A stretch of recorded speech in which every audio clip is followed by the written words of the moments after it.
بالله من الشيطان الرجيم. بسم الله الرحمن الرحيم. السلام عليكم ورحمة الله تعالى وبركاته. الحمد لله رب العالمين، والصلاة والسلام على أشرف الأنبياء والمرسلين وعلى آله وصحبه أجمعين. سبحانك لا علم لنا إلا ما علمتنا إنك أنت العليم الحكيم. قال رب اشرح لي صدري ويسر لي أمري واحلل عقدة من لساني يفقهوا قولي. أشهد أن لا إله إلا الله وأشهد أن محمدا رسول الله. اللهم صل على سيدنا محمد وعلى آله وصحبه أجمعين. اللهم صل وسلم على سيدنا وبارك على مولانا محمد النور المذهب للإسيان بنوره وآله في كل حد ونفس على الأحواس وأنك آمين. أما بعد. Alhamdulillah, syukur kepada Allah Ta'ala, kita masih lagi dapat nikmat rahmat Allah Subhanahu Wa Ta'ala. Jadi sama-sama kita mulakan awal kitab Al-Fatihah. A'udzubillahi minasyaitonir rajim. Bismillahirrahmanirrahim. Alhamdulillahi rabbil alamin, arrahmanir rahim, maliki yaumiddin. Iyyaka na'budu wa iyyaka nasta'in. Ihdinas siratal mustaqim. Siratal ladzina an'amta 'alaihim ghairil maghdubi 'alaihim waladdallin.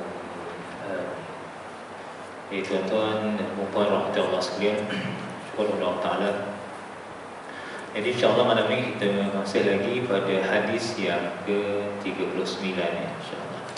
Jadi 2 minggu lepas kita dah bincang berkaitan dengan perkara yang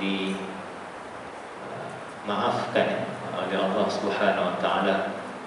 Maksudnya tiada hukuman pada kesilapan dan kelupaan yang terlupa. InsyaAllah malam ini kita masuk paksaan. InsyaAllah. Bismillahirrahmanirrahim. An Ibnu Abbas radhiyallahu anhuma anna Rasulullah sallallahu alaihi wasallam qala inna Allah tajawaza li an ummati al-khata'a wa nisyana wa mastakrihu alaihi. Hadis hasan rawahu Ibnu Majah wa Al-Hakim wa ghairuhuma. Maksudnya dari Ibnu Abbas radhiyallahu anhuma bahwasanya Rasulullah sallallahu alaihi wasallam bersabda, sesungguhnya Allah maafkan bagiku dari umatku akan kesilapan dan kelupaan dan apa yang dipaksa mereka atasnya. Hadis hasan diriwayatkan oleh Imam Ibnu Majah dan juga Imam Al-Baihaqi dan oleh orang yang lain pada keduanya. Adalah dalam riwayat-riwayat yang lain. Jadi hadis ini menceritakan tentang perkara yang Allah maafkan bagi Rasulullah dan umatnya. Ada 3 perkara, iaitu yang pertama ialah perkara yang tersalah ataupun tersilap, ya, perkara yang kita tersalah lakukan, tersilap melakukan, ya, makna bukan dengan sengaja, maka dimaafkan oleh Allah dan dimaafkan oleh Rasulnya. Yang kedua ialah perkara terlupa. Perkara terlupa, bukan saja lupa, tapi terlupa, semua terlupa, Jadi perkara terlupa itu pun dimaafkan oleh Allah Subhanahu Wa Ta'ala. Kita bincang yang lepas, dan perbincangan yang detail termasuk terlupa dan tersalah pun kita bincang pada, Ada perkara yang kita kata tersalah, tapi lihat pula apa perincian itu, itulah. Jadi malam ni kita masuk terpaksa, bukan terpaksa, kena paksa. Lain yang ayat terpaksa atau kena paksa. Perkara ini iaitu kena paksa. Baik, bagi Ustaz pada kosong kalau yang nak tulisan Jawi. Paksaan, isu paksaan dalam agama ni. Paksaan ialah mengerjakan sesuatu bukan dengan kemahuan sendiri. Maksudnya bukan dengan kehendak atau qasad. Kalau niat buat amalan tu diterima dengan qasad, dengan niat. Hadis yang pertama kita dah nyatakan dan bincang innamal a'malu binniyat. Rasulullah sallallahu alaihi wasallam. Jadi dengan niat. Tetapi yang ini yang terpaksa, kena paksa. Bukan dengan niat dia, bukan dengan kemahuan sendirinya, bukan dengan usahanya, tetapi dipaksa oleh orang lain. Dan tidak ada ikhtiar untuk mengelak dari melakukannya. Mana apa juga perbuatan yang orang paksa pada kita, kita tak dapat nak elak dah. Ya, memang tak dapat dah. Itu saja jalannya. Jadi itulah namakan paksaan. Berbeza dengan terpaksa. Terpaksa ni mungkin ada pilihan tertentu yang kita boleh, tapi ini memang tiada pilihan. Suatu pekerjaan yang dipaksa untuk dilakukan, ada kalanya pekerjaan itu tetap haram selama-lamanya. Tidak ada jalan yang mengharuskannya, seperti membunuh dan berzina. Ini maksudnya, perkara yang haram selama-lamanya. Contoh bunuh dah qat'i, hukumnya haram. Hukumnya haram bunuh. Bunuh dengan sengaja. Berzina hukumnya haram. Memang haram pun untuk orang yang belum berkahwin sebanyak 100 kali. Yang dah berkahwin hukumnya rejam. Itu hukumnya. Dua-dua perkara ini, perkara itu dikirakan sebagai haram. Ini tetap haram selama-lamanya. Maka pekerjaan ini tidak boleh, tidak dihalal. Mana tidak boleh, itu tidak dihalal oleh kerana paksaan itu. Haram tetap haram juga, dia tak jadi halal. Hukum kata tetap haram. Walaupun dipaksa pekerjaan tu, tetapi hukum asal memang haram. Begitu.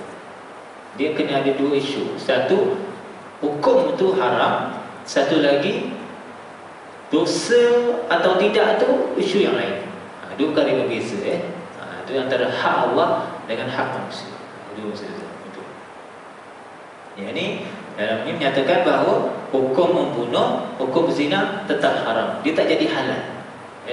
Walaupun dipaksa, dia tak jadi halal. Dia mesti tetap haram. Itu maksud dia. Dia kata bila kata tak paksa jadi halal lah. Itu tak boleh. Itu lain cara tak faham. Susah tu. Macam terlupa kan. Terlupa termakan dalam bulan Ramadan. Termakan. Hukum makan dalam bulan Ramadan tak boleh. Memang tak boleh. Tapi terlupa itu diangkat dosanya. Itu tak jadi apa-apa lah. Tak berdosa. Tetap hukum tu memang tak boleh makan. Itulah hakikatnya. Yang kata terlupa, dia halal bagi kita. Ada begitu. Dia salah konsep. Okey. Tetapi jika pekerjaan yang haram itu bukan haram yang tetap selama-lamanya. Contohnya, dia bukan haram selama-lamanya. Dia kira ada masyaqqah, ada kesukaran, dia diharuskan. Contoh apa? Maka ia dikecualikan seperti makan bangkai. Makan bangkai iaitu dibolehkan kerana terpaksa. Ini maksud terpaksa dan dipaksa berbeza. Contohnya kita siapa yang berkhidmat dalam hutan contohnya, tak ada lah, tiba-tiba ada bangkai je, nak makan apa? Itu terpaksa. Tak ada siapa orang paksa dia makan, tapi dia terpaksa makan. Sebab apa? Kalau tak makan dia akan mati. Asal hukumnya tu haram, tapi dia dibolehkan jika terpaksa. Itu dalam Quran lah. Itu dua hukum yang berbeza, dua kaedah tertentu yang berbeza. Jadi pelaksanaan itu dengan ada jalan yang hak, iaitu yang benar, dan dengan jalan yang tidak hak. Maksudnya pelaksanaan itu ada yang jalan hak, ada yang tidak hak. Okey. Dan ini dikatakan jalan yang hak itu ialah apa kata jalan yang benar, pilihan jalan yang benar itu dalam hukum ni seperti memaksa kafir harbi. Apa maksud kafir harbi? Nombor satu tu kafir yang memusuhi orang Islam dengan mengganggu keamanan, kezaliman, apa ni?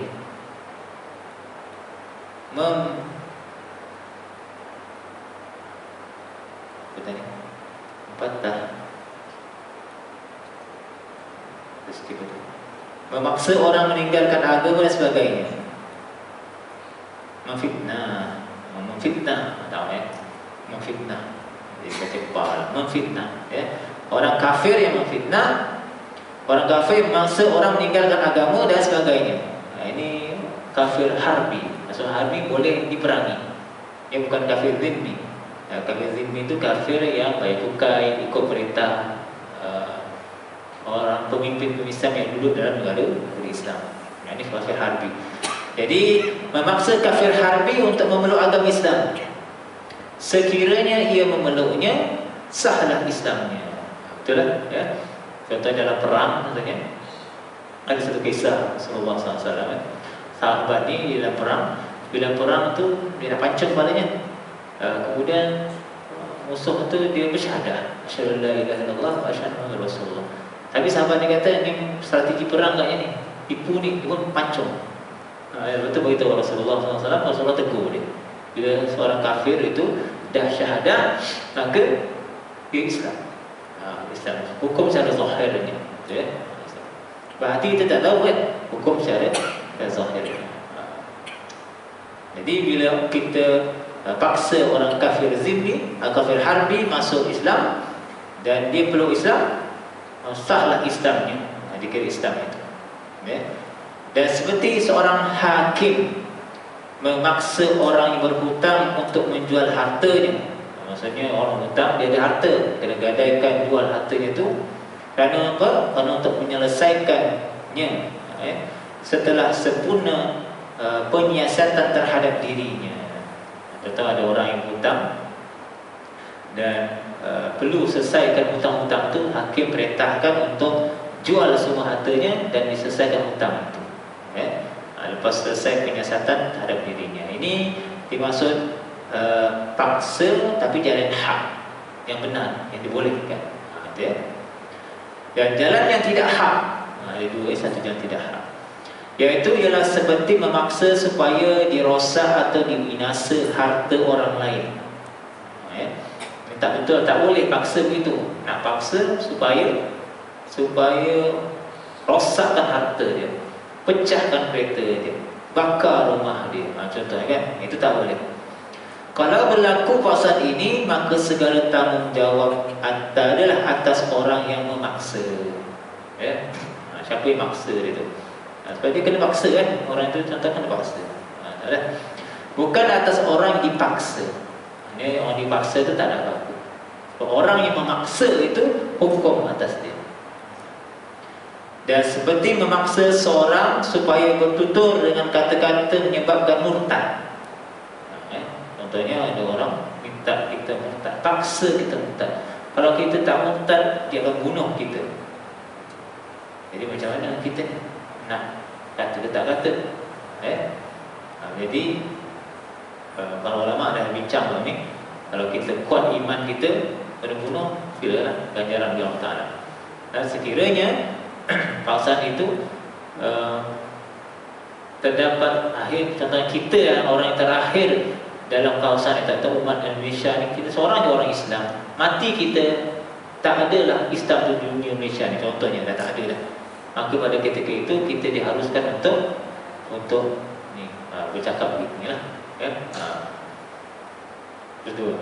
Yang ketiga, para orang mencakap bahawa kita boleh cakap zahir dan hati kena beriman. Ya.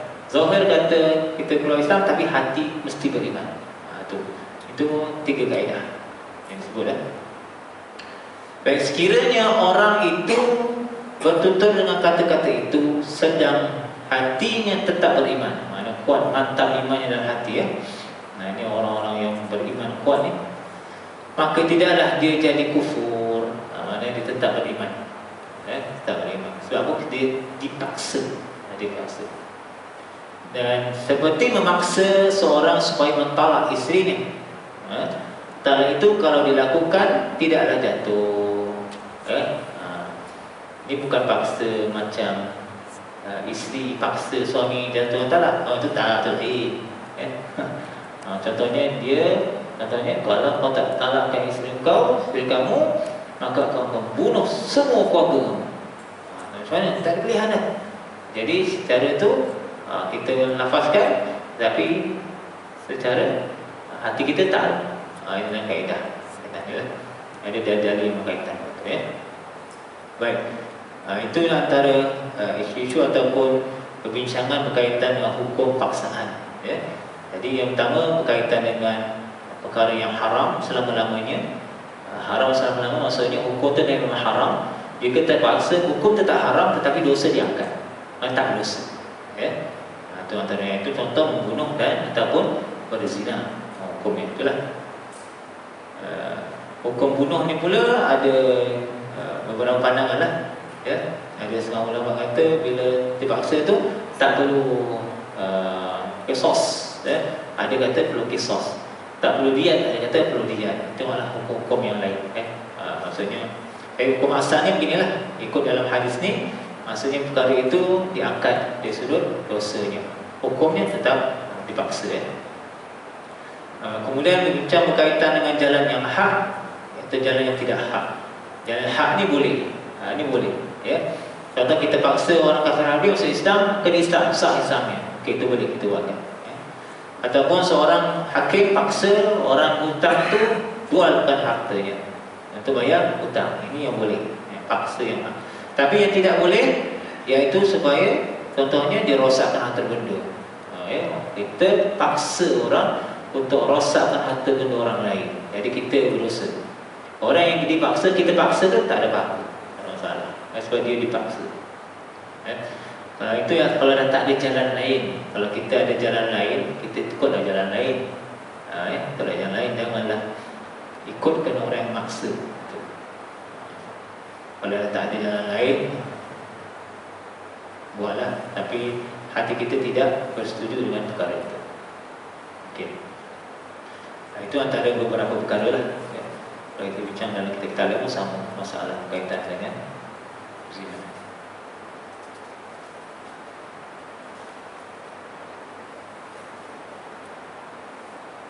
Cuma yang saya bincang berkaitan dengan perkataan talak tadi itu, para ulama dia mengambil satu hadis Rasulullah SAW, ini dalilnya dalam ni, bahawa Aisyah radhiyallahu anha daripada Rasulullah SAW, baginda Rasulullah SAW bersabda, la talaqa wa la itaqa fi ighlaq. Maksudnya tiada talak ataupun ataq. Ataq ni memerdekakan hamba dalam paksaan. Jadi ulama ambil hadis ni bahawa sesuatu yang dipaksa dalam talak ataupun memerdekakan hamba tidak dikira keadaannya. Ya, itu maksudnya. Baik. Kita pergi pada petunjuk ataupun dalil, dilalah petunjuk ni atau kesimpulannya daripada hadis ni. Di antara yang ditunjuki oleh hadis yang ke-39 ni, apa iktibar yang kita boleh ambil dalam hadis 39 ni? Hadis ni pendek tapi dia punya manfaat besar. Kalau tidak orang akan rasa kecewa, ya. Terutamanya bab dipaksa ni. Kaitan zina ni ada yang dipaksa. Contohnya dia dirogol contohnya kan. Takkan kena had juga. Itu kan. Itu maknanya perkara itu bila orang tu rasa tak faham tentang hadis ni, maka dia akan rasa putus asa dan akhirnya dia menjadi nauzubillah. Jadi hadis ini menjadi dalil bahawa syariat Islam adalah syariat hukum. Ini perkara syariat lah. Perkara berkaitan dengan hukum fiqh, hukum hakam. Ya. Perkara akidah kena yakin, kena ada ilmu. Perkara syariat kena faham untuk hidup kita, hukum hakam itu. Allah terima amalan kita, hukum syariat itu. Dan akhlak dia punya kiasan dia atau peribadinya itu. Tiga perkara itulah kena. Dan tiap-tiap perbuatan yang dihukum itu tidak saja dilihat kepada rupa lahir, bukan secara zahir saja, tetapi ditinjau sampai ke dalam hati orang yang melakukannya. Itu dalam hukum yang tadi, bukan dipaksa. Contohnya, lihat juga dalam hati. Adakah perbuatan itu terjadi menurut qasadnya sendiri atau tidak? Maksudnya terlupa. Terlupa itu secara zahir, tapi kadang-kadang ada juga yang suka menipu. Contohnya ya, kata terlupa tapi sampai 2 kali order kedai mamak bulan Ramadan. Contohnya lah. Ataupun dikata dia ni tersalah, sedangkan dia sengaja melakukan kesalahan. Itu lihat pada qasad tadi lah. Kalau dia tipu, maka hukum dengan Allah Ta'ala. Kita tak boleh nak hukum secara batinnya, kita hukum secara zahir. Kita nampak itu, itulah kena hukum. Ya. Sebab kita tak boleh hukum secara batin, tak nampak. Ya. Contoh berkaitan dengan ahli sihir ya. Orang sihir ni kata saya nak hukum kan. Kamu tak tahu. Saya lahir tak nampak kan. Pun sama-sama. Saya ini letih sikit tuan. Balik daripada rumah rumah ibu mertua. Dia sakit, lama sakit. Jadi ayolah buatlah bacaan apa-apa tu kan. Buat daripada semalam sampai hari ni. Semalam baca. Tiba-tiba menangis tuan. Saya tahu kenapa aku menangis ni. Rupanya benda lain tuan. Lain. Tanyalah dia, siapa kamu? Apa hubungan kamu dengan tuan badan ni? Macam-macam lah saya tanya.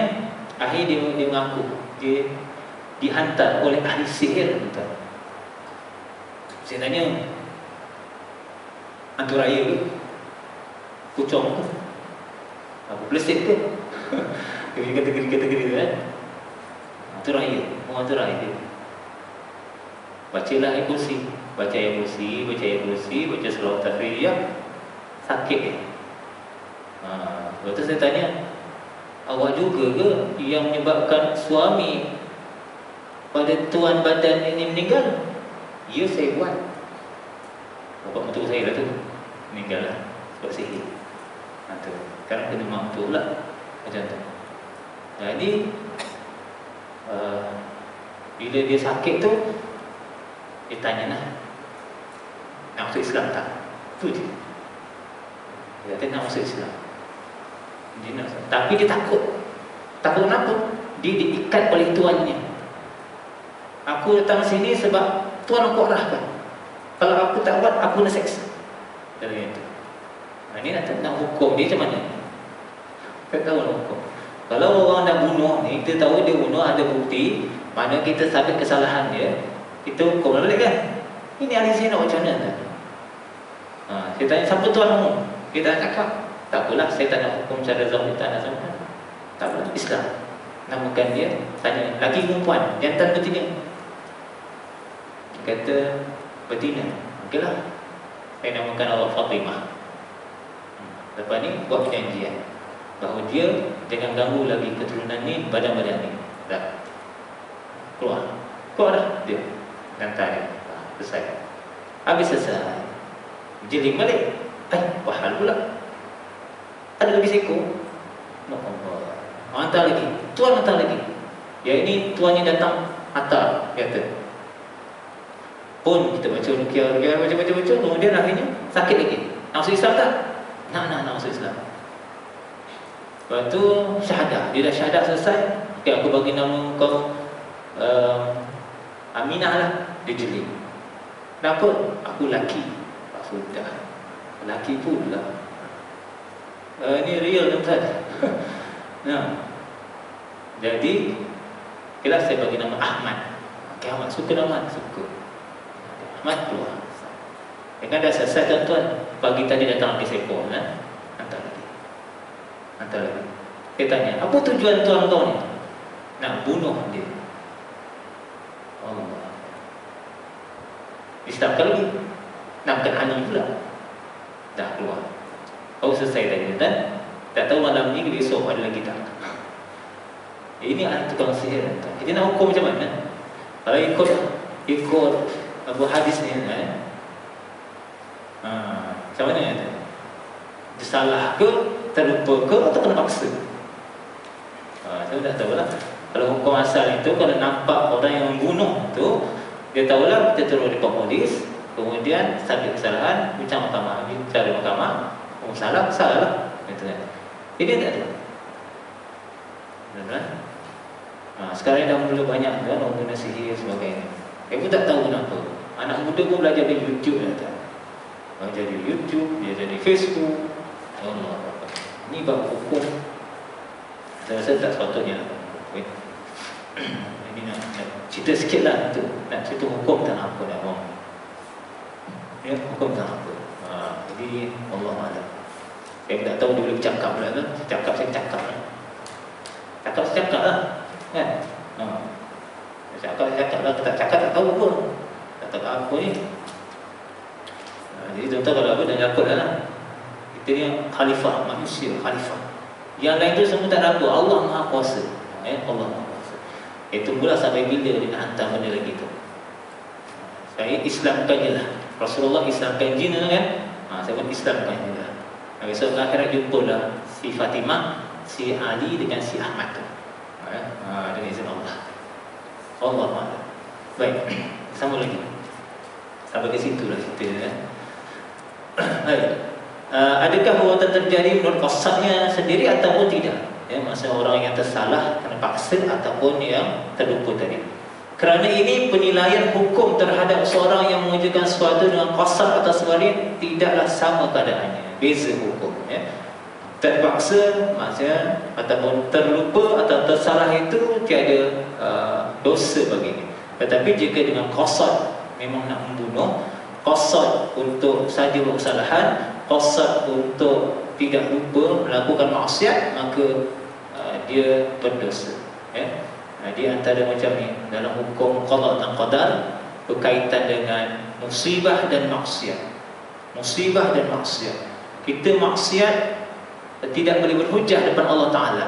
Orang dah buat maksiat tak boleh hujah depan Allah Ta'ala. Ngaku kesalahan. Ya. Kan dalam surah apa? Surah Sajadah. Kan? Orang yang buat salah dia akan tunduk. Tunduk, ngaku kesalahan. Lepas tu nak balik pada dunia balik. Tetapi orang yang kena musibah, mungkin terpaksa ke apa sebagainya, musibah ni tersalah sebagainya, maka dia ada hujah depan Allah SWT. Baik. Perkara yang kedua,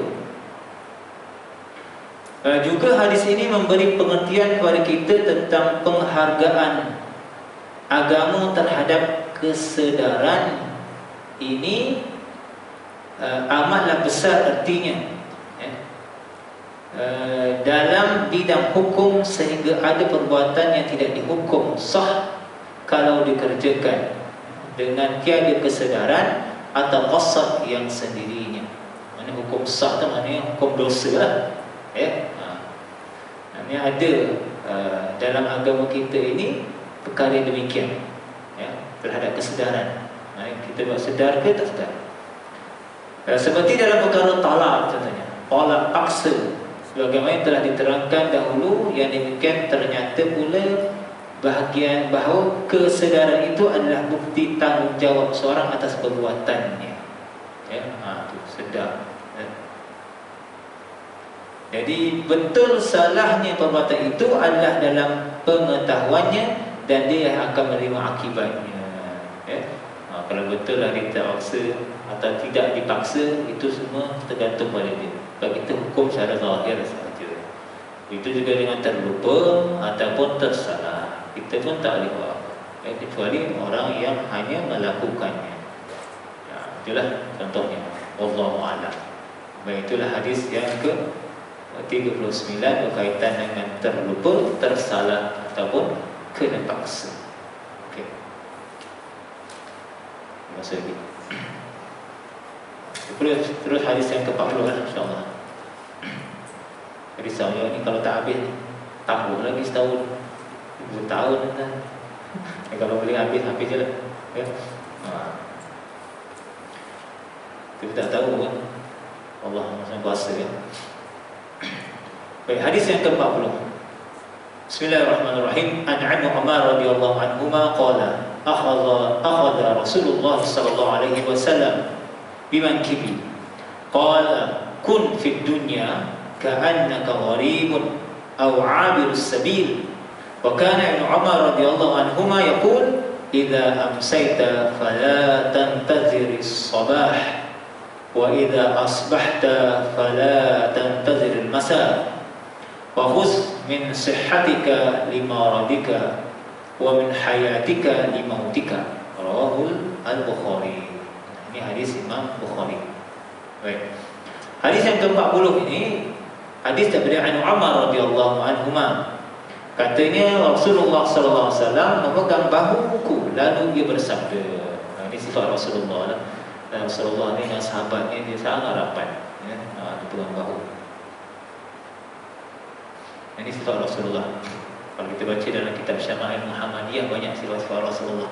Sifat-sifat Rasulullah. Antara satu sifat Rasulullah ni, sifat Rasulullah dalam hal ni dia tak simpan makanan dalam rumah. Dia keadaannya lapar itu. Keadaan begitu. Ada satu kisah tu, bila mana Rasulullah lapar, Rasulullah keluar ke jalan. Bila ke jalan tu jumpa Abu Bakar As-Siddiq. Tanya Abu Bakar, apa buat keluar ni? Abu Bakar kata, jalan nak bertemu wahai Rasulullah. Jumpa pula Umar. Tanya pula Umar, kenapa buat keluar ni? Aku lapar. Umar dia terus terang je, Abu Bakar dia berlapik sikit. Dia betul. Jadi semua nak mana? Semua nak ke rumah Al-Haytham. Sahabat namanya Al-Haytham. Tujuan apa? Nak makan. Haytham ni orang kaya, sahabat yang kaya. Kemudian dia suka untuk berinfak sebagainya. Jadi pergi rumah Al-Haytham ni dan dijamu dengan kurma, buah tamar, dijamu dengan daging kambing dan sebagainya. Rasulullah SAW suka. Alhamdulillah. Tapi Rasulullah SAW nyatakan, wahai Haytham, kekayaan kamu ini akan ditanya oleh Allah Ta'ala.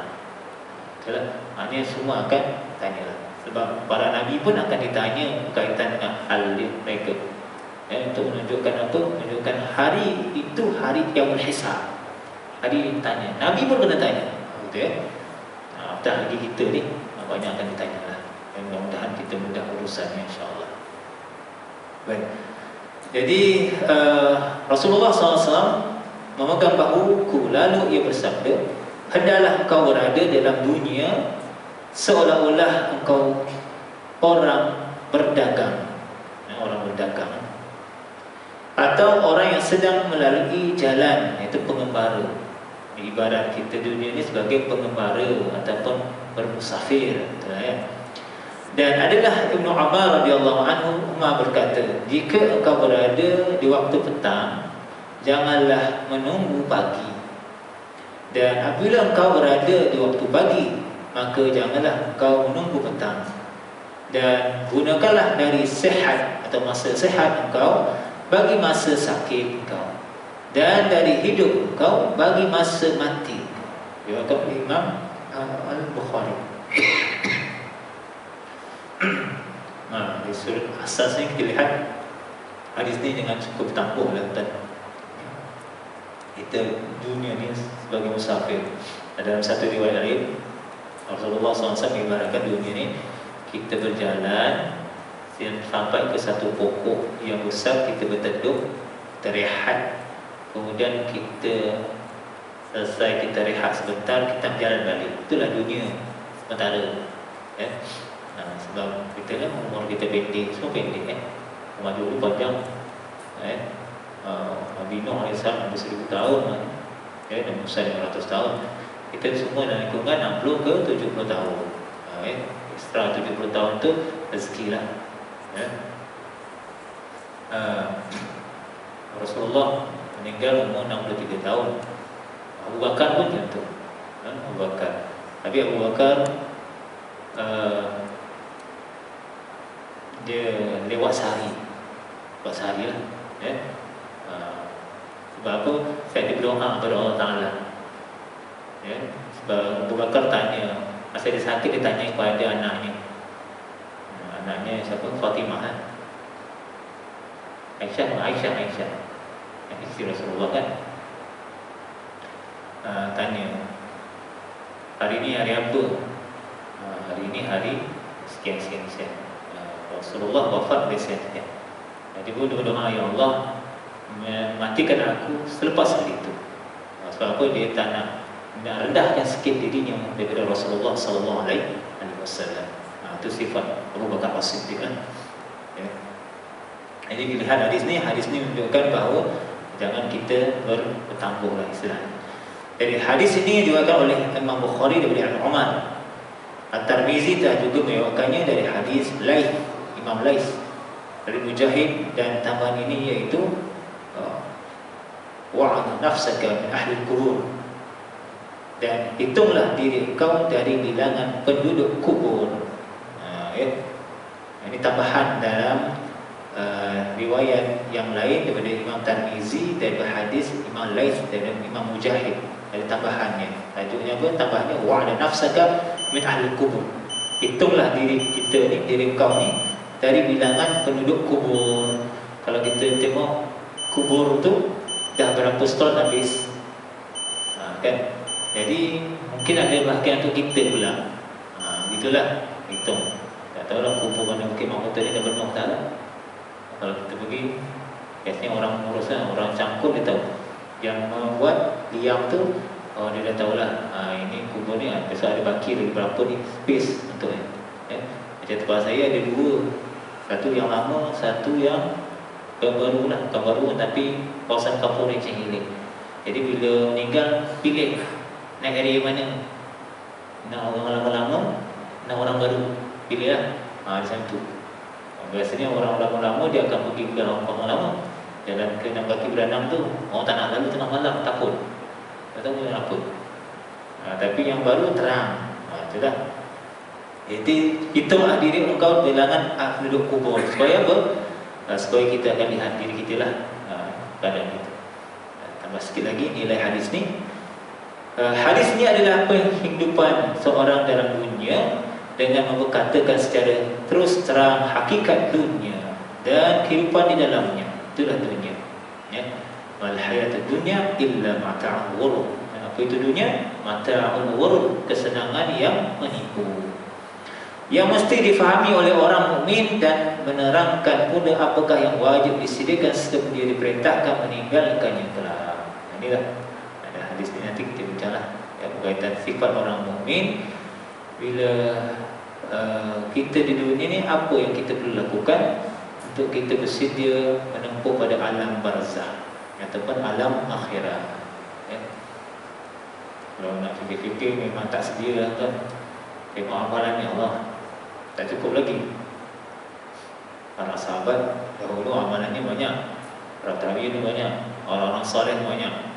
Ini kita nak pada bulan Nabi SAW ni nak cukupkan 1000 sahabat pun kan susah kan? Ya? Bukan banyak pun, 1000 je, tak banyak pun. Kalau kata salat Jibril tu sallallahu alaihi wasallam, sallallahu alaihi wasallam, rasa dalam 40 ayat siap dah. Ya, sallallahu alaihi wasallam macam itulah. Ya. Mudah-mudahan lah. Jadi siapa yang amal 1000 ni, insya-Allah pada sakaratul maut ni, insya-Allah akan bertemu Nabi sallallahu alaihi wasallam, akan dibentangkan apa namanya, taman-taman syurga. Bolehlah kita beramal pendek je hadis apa, selawat pendek itu insya-Allah. Dengan izin Allah Taala, Allah mudahkan urusan kita insya-Allah. Baik, sekadar itu saja. Kita akan sambung lagi lah pada bulan hadapan insya-Allah dengan izin Allah Taala. Sehingga hadis yang 40 ni lah.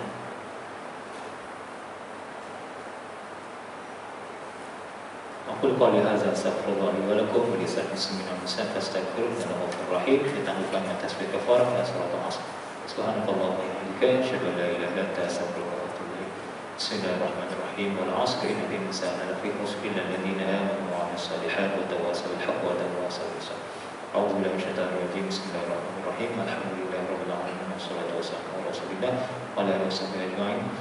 Allahumma inna na'udzubika min 'ilmin la yanfa'u wa min qalbin la yakhsha wa du'ain la yusma'u wa nafsin la tashba'. Allahumma inna na'udzubika min al-ghurur. Rabbana 'alaika tawakkalna wa ilaika anabna wa ilaikal masir. Sallallahu alaihi wa sallam Muhammad wa ala alihi wa sahbihi ajma'in. Walhamdulillahi rabbil alamin.